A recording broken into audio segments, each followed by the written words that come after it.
अस्सलाम वालेकुम, मैं हमारे लिए आप देख रहे हैं मेरा चैनल। कराची मोबाइल मार्केट में आग भड़कती है, लेकिन वो आग बहुत जल्दी बुझाई जाती है।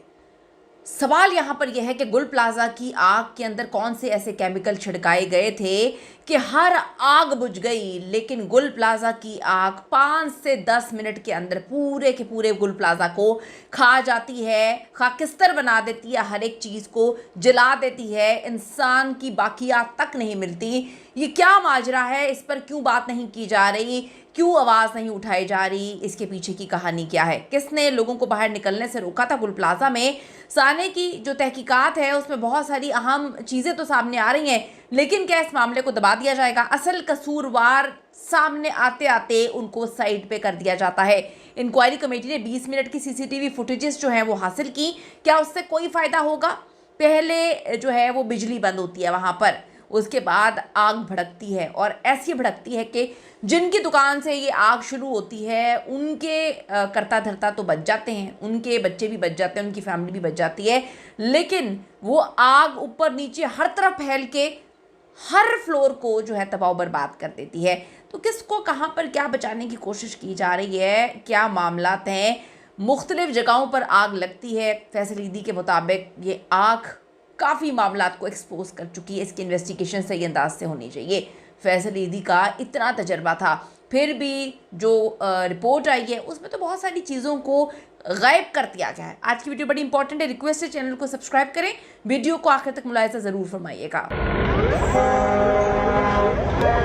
हर गुजरते दिन के साथ चीज़ें साबित होती हैं कि गुल प्लाजा में आग लगी नहीं, लगाई गई, भड़की नहीं, भड़काई गई। क्या चीज़ें फेंकी गई थी? अब देखें, अब से कुछ देर पहले जो है कराची की मोबाइल मार्केट में आग लगती है, और उस मार्केट में ना सिर्फ 7वें फ्लोर पर आग लगी बल्कि उसको बुझाया भी गया, और जो है चीज़ों को मामलात को सही अंदाज में रेस्क्यू भी किया गया। यही सारे मामलात चल रहे होते हैं पूरे कराची में या पूरे पाकिस्तान में कि आग लगती है तो उसे बुझा दिया जाता है। जैसे कि फैसल ईदी को मैं बार बार इसलिए कोट करती हूँ कि वो कहते हैं मेरा 30 साल का तजर्बा है, मैंने इतनी जगहों पे आग देखी, बुझते हुए भी देखी, कहीं तो 3-3 जगह पर आग 3-3 दिन आग जो है वो लगी रही, लेकिन कभी जो है वो इमारतें गिरी नहीं। ये तो फ़ौरन ही धड़ धड़ धड़ कर उसी दिन जो है कुछ घंटों बाद गिरना शुरू हो जाती है।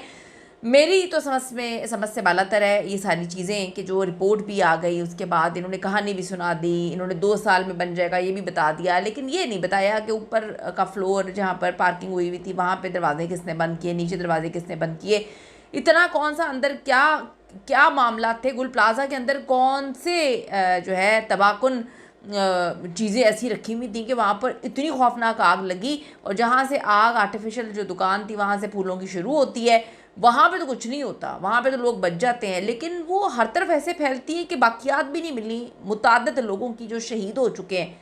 गुल प्लाजा साने की तहकीकात, शहरी ने तफ्तीशी हुकाम को बयान में कहा था कि दुबई क्रॉकरी के दुकानदारों ने लोगों को बाहर निकलने से रोका। ये बड़ी आम तरीन बात है। तहकीकात के दौरान गुल प्लाजा की दुकान नंबर 193 के एक बच्चे का तीसरी बार बयान रिकॉर्ड करने का फैसला किया गया। प्लाजा की पहली और दूसरी मंजिल की सीसीटीवी फुटेजेस दस्तयाब नहीं हो सकी हैं। तफ्तीश में ये बात भी सामने आई है कि फायर ब्रिगेड और रेस्क्यू टीम ने रेस्क्यू ऑपरेशन की बजाय फौरी तौर पे पानी मारना जो है वो शुरू कर दिया।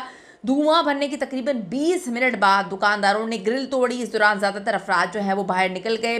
25 से 30 अफराद जो हैं दुबई क्रॉकरी में फंस कर रह गए थे।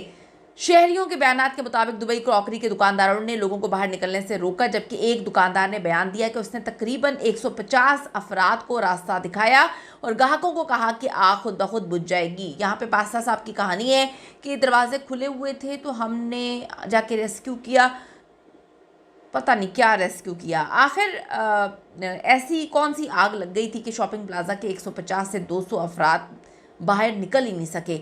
यही वजह है कि सोशल मीडिया पे आग लगाने के मुकम्मल वजूहात जो है उस पर बात हो रही है। अगर आप किसी भी खातून को बुर्का पहन कर सुबह किसी प्लाजा में एक शॉपिंग बैग जो है केमिकल के साथ भेजा जाए और वो वहाँ पर कहीं ना कहीं रख दे, 2-2 मिनट किसी दुकान पे लगाए, बर्तन की दुकान पर, फूलों की दुकान पर, तो बहुत सारी चीज़ें हो सकती हैं। 1200 दुकानों की लाइट बंद हो जाती है।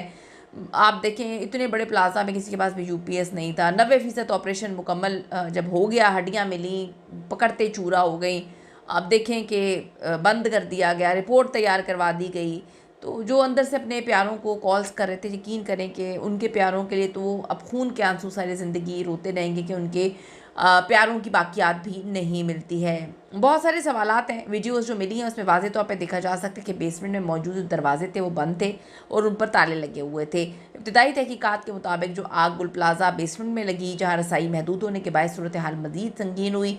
ये सवाल भी उठाया जा रहा है कि जब दुकानें जो हैं खुली हुई थी तो गेट्स किसने बंद करवाए थे। तो बहुत सारे सवालात हैं जिस पर आप देखेंगे 100 से ज़्यादा इंसानी जो है जानें वो जलकर राख हो गई, उनकी बाकियात भी नहीं मिली। लोग रो रहे हैं, कभी इधर जा रहे हैं, कभी उधर जा रहे हैं, किसी ने किसी को जवाब ही नहीं देना। सिर्फ जवाब उन्होंने उनको देना है कि जिनकी दुकानों के नुकसान हुए हैं वो हम दुकानों का इधर लगा देंगे, आपको दुकान इधर बना देंगे, दुकान यहाँ स्टॉल लगा लें आप। यानी कि जो लोग बेचारे मर गए, दुनिया से चले गए, उनका कुछ भी नहीं है।